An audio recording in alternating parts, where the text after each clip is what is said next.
this email? What does it mean? Communication is the imparting or exchanging of information or The news. single biggest problem in communication is the illusion that it has taken place. Conversation is the oral exchange of sentiments, observations, opinions, or ideas.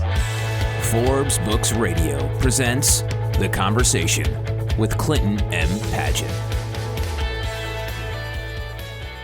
Welcome back to part 2 of my conversation with Dr. Vanessa Druskat, Associate Professor at the University of New Hampshire and author of The Emotionally Intelligent Team.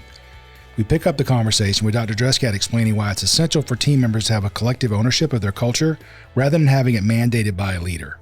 So, I provide a process in the book for what leaders can do to build the norms, whether you're launching a team for the first time or whether you're doing what we call relaunching, just stopping and say, okay, we're going to relaunch our new norms. But basically what you got to do is you got to find out what are the norms that the team needs.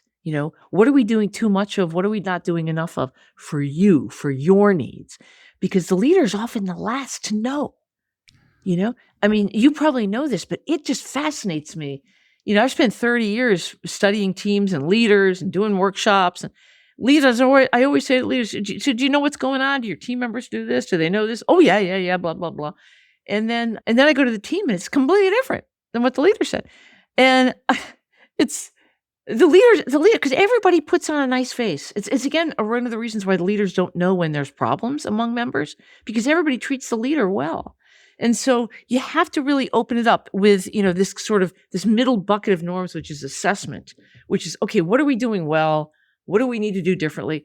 And the Team EI model, the way I like to tell leaders to use it is to use it as a best practice model and say, here's a model. What do you think? If we did more of these, which one should we do? What do we need more of? And the team will tell you. The only one on there that they're not going to pick is getting to know one another better. They never do. Oh, we know each other. But I'll tell you, I've started using it, that understand team members. Remember I told you it was the most important one in the book? And I'm not the only one who has concluded that. I can say more about it. But it's nobody wants to waste time getting to know one another. Yeah. Everybody thinks we know each other well enough. And so you got to just find little ways to make it happen. Yeah, and we talked about it earlier. I certainly would agree with what that assessment is because it's, we find that bringing people together, obviously people, and the boss says that's expensive, but no, the bonds we form. And yeah, you know each other through email and Teams, but you don't really know each other, right? It's superficial. Right. This gets you at a more personal level. And then I love what you just said, because I see this all the time. We get involved in a lot of projects that are underway and in the ditch, and they bring us in to pull them out of the ditch and get it going again. Right. And also, okay, we have this document called the charter. And I noticed when you had your 9 norms, but kind of a prereq to those things was clearly define what I would call the scope, assigned roles, responsibilities. Those things are still important, that it's not part of these 9, but they're like the backbone of one which you build. And also, okay, we need to get everybody together and agree on the scope. And they're like, oh no, we've been going on for 6 months. Everybody knows what they're supposed to do. Right. To your point, you put it, and I always say, all right, just give me 30 minutes with the team so I'll understand. Yeah. And we take 4 hours because there's 15 people. There's at least 10 different opinions of what we're supposed to be doing. Exactly. That's exactly my experience. I'm just That's why it's in the ditch. Absolutely. Yes. So again, they don't know. This is the kind of thing I don't think we teach leaders how to do this. I mean, we teach project managers, some, but we don't. We need to start. One of the big motivators for me in writing the book was somebody's going to tell team leaders how to do this stuff. I've made it my business to contact, exec ed programs all over the place to find out what they're teaching. And everybody says, oh, we're teaching collaboration leadership. I was just talking to an exec ed program, one that's here in London actually the other day. And I'm like, yeah, so do you teach group dynamics? Oh, no, we teach leadership, though. Okay, well, what are you teaching your leader? Well, nothing about group dynamics, right? It's all about self-awareness, and which is great. It's very important, but it doesn't help you build a team. If you need to build a team, you need to understand these things, like the team charter. I don't know how many teams that don't have it. It's one of the things, by the way, I hand out team charters. I email them so they can, in my workshops for team leaders, because they're so important. Yeah, absolutely. Otherwise, you need a map of where you're headed, right? Yeah, and you onboard new people with it, right? When you get somebody new coming in, and This is just going to be a statement more than a question, but because we've already kind of talked about the belongingness piece. And, one of the social needs, I think I can't remember the lady's name, but there was a scientist, a PhD or something, had 5 social needs. And one of those was in group environments was a need to belong. And as you point out in the book, belongingness requires that somebody feels seen, known, understood, and supported by the entire team. And Yes. the other thing you said, which I really strongly believe in, is that if you feel good on a team, it's a prerequisite to superior work and commitment, because then you're going to perform at your best. Absolutely. And I don't know why people don't get that. One thing I do know to be true is that oftentimes team leaders don't feel it from their bosses above. Yeah. And It's hard grassroots. It's better when it's top down. it's got to be, yeah. And so, yeah. So, yeah, feeling, if you don't feel that way, you save your energy for something else. I mean, this is, coming back to the story of what it was like for me when I first got into the workplace and I got into teams, and it was like, why would I waste my time helping all those other people when the only thing that ever counts? My husband used to say in his old job, I'm not going to tell you who he used to work for, very big corporation. He used to say, what you got to do is you got to put the word team in every memo you send out. But you never focus on the team because it's only individual performance that matters. So just make sure you put the word team. It's like, yeah. It's not wrong. That's true. I mean, it's not atypical. Maybe it is wrong, but it's not atypical. It's right.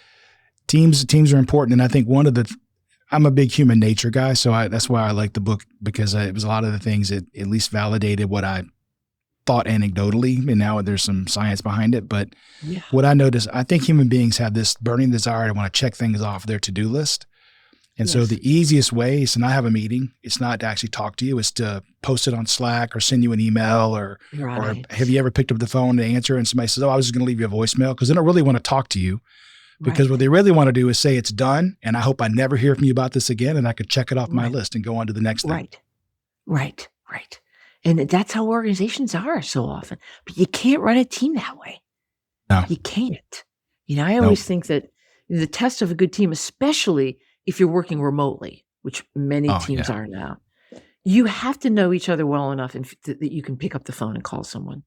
Everyone's got to feel comfortable saying, got a question, can you help me with this? And if they don't have that kind of a relationship, then you got to do something to build it, make it more comfortable. It's funny because even on teams that I work, even in my own office, I'll see this. There was a situation. I had 2 employees. They were emailing each other back and forth, like 1 or 2 sentences, and it was actually becoming contentious. And I went into the other person's office. I said, just pick up the phone and call him, because you guys are just you don't know context. You're misreading the email through the bias you're feeling, the way you're feeling right now, which is anger. Just pick up the phone, and in 3 minutes you'll have the whole problem solved, instead of wasting your afternoon emailing back and forth. Yeah, absolutely. Great advice. So true. The interesting thing for me was the survey that was done by Society for Human Resource Management and HBR right before the pandemic hit. And it was, this is the one where it said that 89% of CEOs were now prioritizing teamwork. I mean, I put the statistics in the book. But then they said, well, what are you investing in to help your teams? And they said, oh, we're getting technology like Slack. And okay, this is before the pandemic. So, this is when all that stuff was first coming out, as if, everybody knows communication is a problem in teams. And I'm not saying that Slack doesn't help. And there's many technology platforms that help, right? But that doesn't build your team. No. And, and I'm just repeating what you just said. When it really comes down to is, again, everybody knows. Oh, I just read this study, by the way, that was done by McKinsey. It came out in 2024, where they found, they looked at all these different variables about what mattered to teams, what accounted for the most, higher performance in a whole bunch of variables. And the one that popped out most often was trust. And it said that teams with trust perform 5 times higher than teams without trust. Think about it. Yeah. So what is that about? You interact, you share information, you support, you build on one another's ideas. It's trust is the grease for the wheel, right? It matters. It does. You can't build it without interactions. No. It's funny. I interviewed Dr. Sherry Turkle, who you may have heard of. Oh, sure. And her book was Alone Together. And it was fascinating because all this technology that's supposed to bring us together actually keeps us apart. Yeah. Yeah. We gotta find, and again, coming back to Sandy, you gotta look at Sandy Pentland's work. He's at MIT, and fascinating about these folks at MIT because he developed this little thing that you wear, piece of technology, because all his graduate students, are all really techie. And he puts everyone in an organization or everyone in a small, 100 people, 200, 300 people wear this thing. And what it does is it finds out who talks to whom and for how long. It doesn't get what they say, but it can tell whether or not they're laughing and whether it's something about the task or whether they can tell. And what he basically finds is that teams where people talk to one another more often perform higher. People who talk to people more often perform higher. And let me just say one more thing about with teams. It can't just be these three people talking, these two. It's got to be the whole, when people talk to one another more, go figure. Yeah. It's actually a double positive in this case because first of all, conversation is the act of exchanging and a dialogue of information. And so the way that I think about that is it's a way for me to ask clarifying questions. And so we end up thinking about the same thing, but it's also having those conversations it humanizes you. So not only are we going to be on the same path, but I actually understand you better and we're going to work better together. Yes. I'm more likely to listen to you. I'm not going to judge you. I get more specifics about you, and yeah. Or if you do get the random email, you go, hold on, they can't have meant this because I know this person, they can't have meant it that way. Whereas if I don't know you, I might take offense and go, well, how dare you? But if I know the person, I go, this doesn't make sense. They must mean something different. Right. Or they must be in a bad mood or something's going on or this must be really critical for them. Right. Yes. There was another thing I found really interesting in the book. You mentioned earlier the brain is, I call it lazy. Maybe you say efficient, but the brain is always looking for ways to quickly analyze and plug you into a bucket that it knows, right? So you don't have to work that hard. It's trying to save energy. And I was thinking maybe this is why first impressions are so important because once I make that first impression of you, my brain has a whole list of you fit this profile and I'm going to plug you there. And then it becomes almost not impossible, but it's very difficult to change that first impression because of confirmation bias, because everything I do after that, you're going to see through that lens and you're going to see, yep, I got him in the right bucket, even though it may not be the right bucket. So you have a wonderful way for us to help avoid that pitfall. Clint, that is such a powerful thing that you're saying. It's one of the reasons why our brains are biased. That it's all the biases that we have is that we are constantly confirming what we think we're going to see or we think we're going to know or hear from somebody. And again, this is why you need a team because you need to have, you've got your biases, I've got my biases. And certainly the more we know about one another, the more we're going to like one another, the more we're going to listen to one another. We may not see eye to eye in everything, but I'm going to listen to you more. I'm going to respect you, put it that way. I see that in team members, by the way, who have very different outlooks. And most importantly, because the brain is like that, we need to include many people in important decisions. People who have lots of experience, people without experience, blah, blah. Anyway, I'm repeating myself.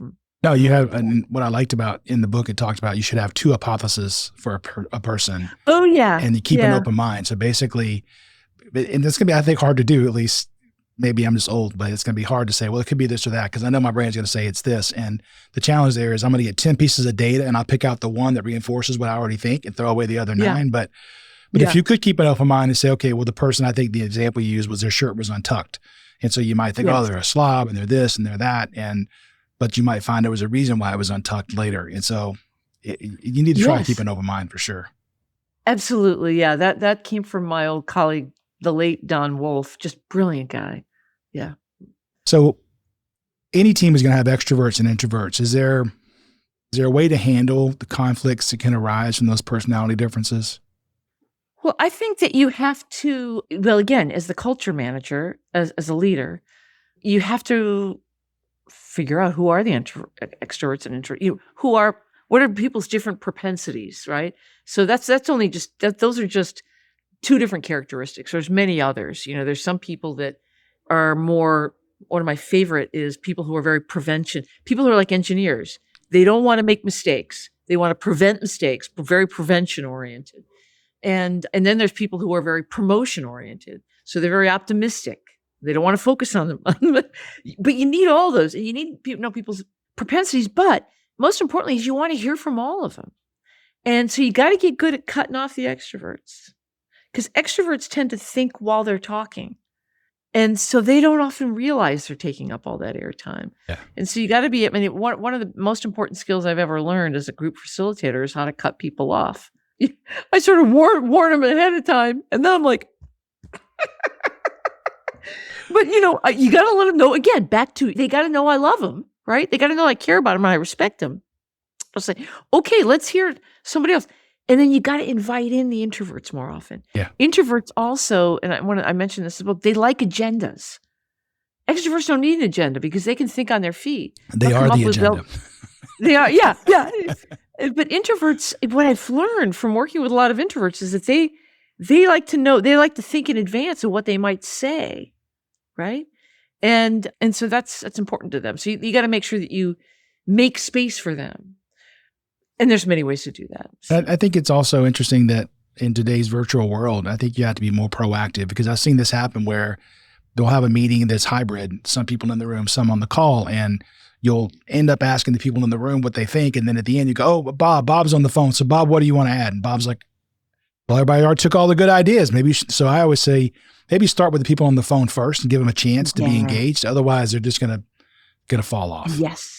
Yes, that's just brilliant. It's interesting. It's reminding me, one of the things I did over the holidays, I'm from New Hampshire. I lived 60 miles north of Boston. I had family in town. I took them to the JFK, John F. Kennedy Museum. His library is at the University of Massachusetts at Boston. And so I took my family members there. And one of the things we learned was that JFK learned the hard way that he had to let everybody talk before he shared his ideas, because otherwise everybody just nodded their head to what he said. Yeah. Right. And so, it's the same kind of idea and again, if you're the culture manager and you want interactions, you want everybody engaged, everybody, right? Then you got to think through, how am I going to manage these interactions? Right. And so in the book, you talk about, you mentioned a couple of times too about assessments, and everybody kind of handles feedback differently. I know that I'll run through a wall for the team, but if you start yelling at me, I'm just going to shut down. So how do individual team feedback preferences, how do you handle those when you're trying to get feedback across a big team? Because some people will react well to being told bluntly, and other people will think, oh, I'm already working really hard, so maybe you need to be more soft in their feedback. Yeah.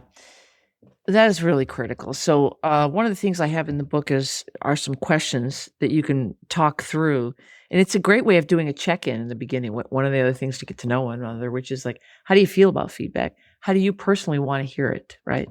And so in the beginning, when you first start giving feedback, you got to be really pay attention to how people want it. And, you'd be surprised. I've heard, there have been some people who are real introverts that'll just say, just give it to me, And some people who are real extroverts will be like, I'd like to have it behind a closed door, people will surprise you, right? And so when you're first, it's a tough norm. It's a powerful norm, feedback norm. Nobody gives as good a feedback as your team members who actually see you in interactions. It's such a great way to have a norm like that, where you're going to do that. Again, a norm means you do it regularly. So it's a routine. Maybe you do it twice a year. Maybe you do whatever. The team has to figure it out. But the first thing you need to do, especially in the beginning, is figure out how people want to hear that feedback. And then once you get rolling with it, people tend to have people loosen up a little bit, and you can joke about it. And it can be more like, Clint, you're late again. We need you here, Clint. Or whatever it is. Yeah. Yeah. That's what I find.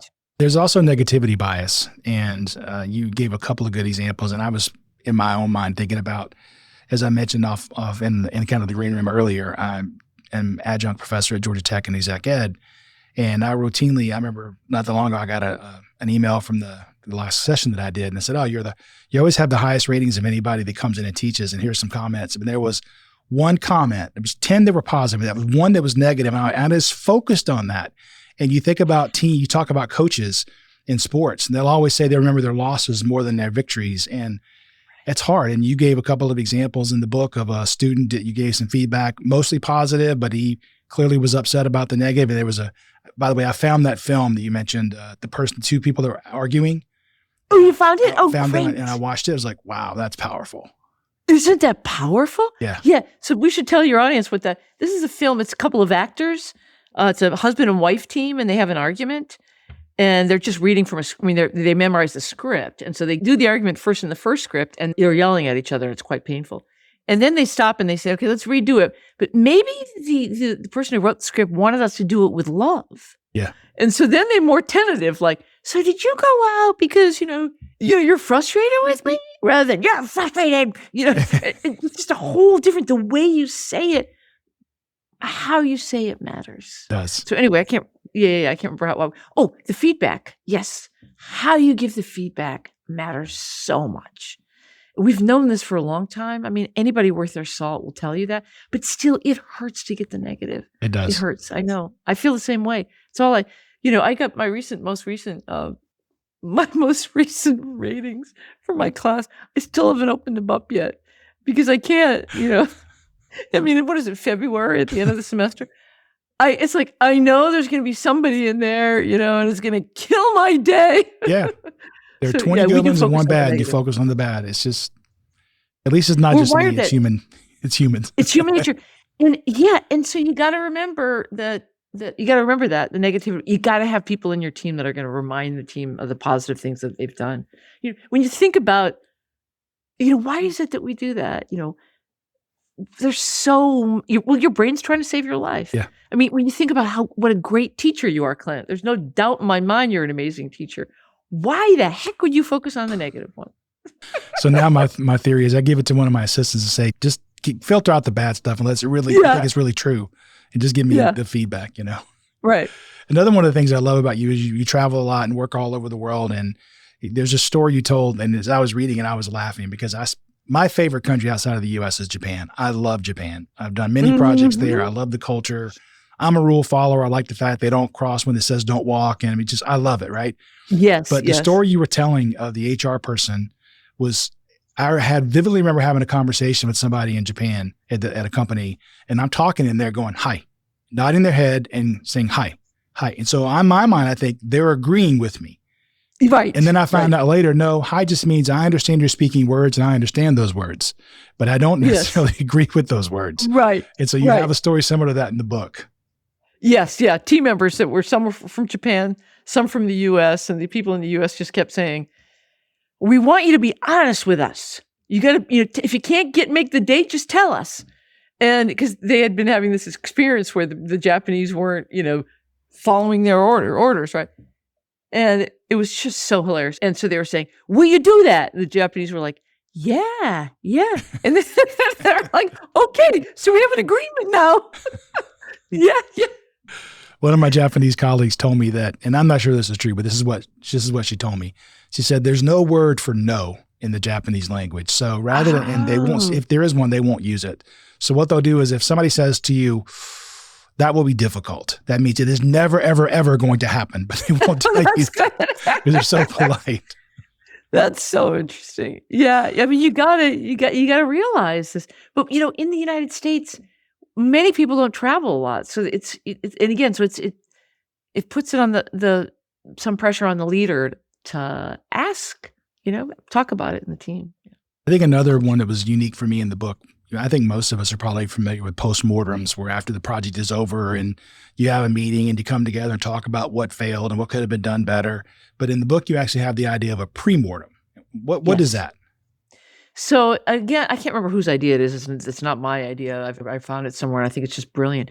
It's where you think about if things are going to go wrong, what would go wrong in this project? What would go wrong so that you can address it before it goes wrong, right? So you're anticipating, you're proactively solving the problem. And that's one of the norms that we see in the great teams. It's one of my favorite norms. Team members tend to really like this norm. And it's that you constantly are thinking in advance of what might go wrong in the future. Yeah, so the pre-mortem is a really great way. You know who does it? I don't know if I tell the story, but the Navy SEALs do that. Yeah. Maybe I tell that. It's a brilliant, Do mention it's like fascinating example. everything. So Yeah. you just finished planning and you go, okay, now the project failed. Give me the reasons why you think it was going to fail. Exactly. Yeah. Exactly. What went wrong? Right. Yeah, that's great. You plan for it. Yeah. It is. It is. What is the number one marker for of an emotionally intelligent team at work? Is there like a one kind of thing that you see that goes, yep, that's a team that's doing it right, doing it well? Well, I go in and I get asked to observe a lot of teams. And when I see a team where everyone's listening and everyone's really paying attention to one another and everyone's participating, that really means a lot to me. And so it's really about, this sense of the trust that you can feel in the room when you walk in the room. You feel these things. And I learned this. One of the stories I talk about in the book, but I haven't really mentioned it here, is that when I was in graduate school, I realized that there were not a lot of good articles written about how to build a great team. I started going out into the world and taking workshops all over the place. And I took this 2-year team facilitation course at the National Training Laboratories. And they said, follow the emotion in the room. What's the emotion in the room will tell you everything you need to know, because emotion is contagious. And so if you're feeling a strong feeling, then it's something going on. And you probably know this from you, and you may be doing it unconsciously. Yeah. All these emotion, most of our emotion is unconscious. In fact, little known fact is that the word emotion means it's unconscious. When we talk about feelings, that's the emotion that's conscious. And we don't use that. People who study emotion, when they use that word, it means it's unconscious, because most of our emotions comes to us in instinct. And so I hope that makes sense. But yeah, I can feel it. Are they listening? Are they really paying attention to one another? And is everybody engaged? And really, that to me is what I see as a probably a pretty good team. Yeah, I think that, to your point, it's kind of hard to be in a bad mood when other people around you are laughing, and it's almost contagious, right? So one person laughs, Absolutely. even if you don't laugh, you're smiling. Like there's got to be something, and I'm going to get it in a minute, and it's just contagious. It is. It really is. And Daniel Goleman, who studies emotional intelligence, he once mentioned to me that our brains are never more connected. They light up in the exact same spot when we're laughing together.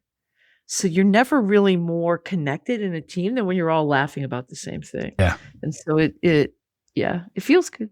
What is the one takeaway that, if you wanted to get people to get out of your book, what is the one thing that you think you should take away from it? The biggest one would be about valuing the input that everyone brings, getting to know what people know, and valuing what everyone brings.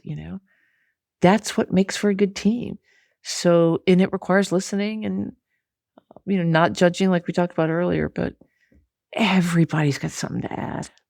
Everybody. I remember one time, maybe I mentioned this in the book. I was in a workshop and I was talking to somebody about this, and I said, and they said, yeah, you got to look for the good. And I said, well, what if you just don't like somebody, And he said, especially if you're the leader, he said, will you find something to like about them? Everybody's got something to like about them. I was like, oh, okay. The negative part of my brain was going, okay, I like when you're gone. Right? Yeah, right. But everybody's got something to add. Yeah. I always I see this all the time, and I couldn't relate to it. There was a time in my life when I was young when I sometimes thought I was the smartest one in the room. And if only they just agreed with me, Oh my God, the team is so much smarter than we are if we listen. 100%. So much smarter. We are so limited in our individual capacities. I wish everybody knew that. So that's another thing. The team is going to be smarter than you are. Oh, that's one of my mantras, 100%. The collective is smarter than the individual. Yeah. There's another thing that, as I wrap up here, I can't remember the guy's name, but he's a Brazilian jazz player. And I love this because this, to me, is part of a team as well. And they said, because jazz can be very improvisational and people are playing different things and it kind of all melds together. And they asked him, well, how do you know what to play? And I love this answer. He said, I listen for what's missing and I play that. And to me, that's a team. As a team member, you are looking for the area it's empty and you're trying to fill that gap with the skills that you have. Wow. That is just brilliant. It is. I'll have to remember the guy's name, but it's amazing. Yeah. Oh my God, I love that metaphor. Oh my gosh, we should all live more of that. But, of course, and there's also times when we need to add something that respond. But that's just brilliant, brilliant. So as a wrap, I'm going to ask you 3 questions that we ask all my guests. Okay. Are there any leadership principles that speak to you personally and guide your day-to-day behaviors? Let me just think. Yeah, listening. Asking questions. Curiosity and listening. I think that's it's again back to this idea that everyone has you can learn something from everybody. That's what 100% agree. What is the best piece of advice you ever been given? This is going to sound funny. The only one that's popping into my head right now is just to trust that your work, if you keep working, keep doing good work, trust that your work will make a difference to others. Sometimes you wonder, if being a good person really is going to have an impact on anything in the world. Trying to do the right thing. And someone once told me, if you just keep trying it, it's going to have an impact.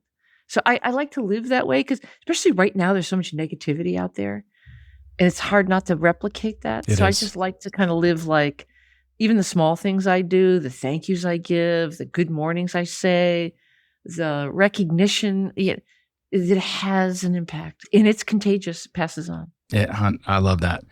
And finally, what is the best book or article you've read recently? And what was the key takeaway?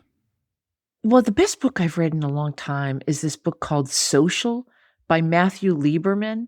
He is a social neuroscientist. And he wrote this book for the popular press, right? And he talks about how we're only now realizing how social our brains are. Now that we've got this concept, the 1990s, I don't know if you're aware of this, was considered the year of the brain. And so the US government funded tons of brains, billions of dollars in brain research. And so we learned a lot about the brain and this whole new field of social neuroscience emerged from it. Anyway, one of the things he says in that book is that now that we know how social the brain is, we need to change the workplace. We cannot keep working the way we have been, where we act like people don't matter or don't matter to one another or relationships don't matter or, much of what we've talked about this whole time. Again, back to the pandemic and what people said, why they left in droves their jobs. Nobody cares. I work hard. Nobody even notices. He said, we can't work that way. We know the brain doesn't want that. And so anyway, I just loved, I can't remember what the exact quote is, but it's something like, now that we know that, we need to change the way work is done. I'm going to have to put that on my to read list. Put it on your reading list. Exactly. Yeah. So Vanessa, this has really been great. If folks want to keep up with your work, how can they do that? Well, follow me on LinkedIn. I post on LinkedIn quite a bit. The other thing is to go to my website. It's vanessadruskat.com.